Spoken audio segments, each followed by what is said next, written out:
5 unasemaje? Waraka wa kwanza wa Yohana sura ya 3 mstari wa 15. Naam.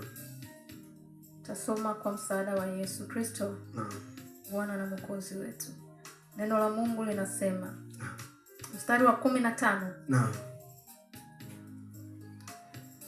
Kila amchukiaye ndugu yake ni muuaji. Kila amchukiaye ndugu yake ni muuaji.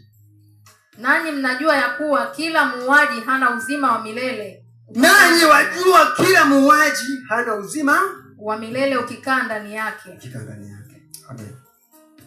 Amen.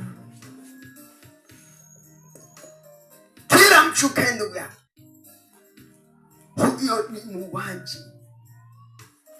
Wala huyo mtu hataingia katika uzima wa milele. Na mwajua mtu muuaji huyo hawezi kuingia.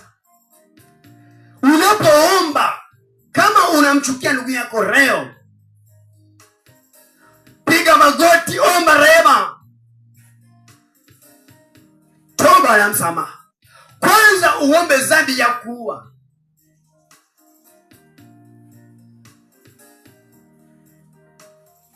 Halafu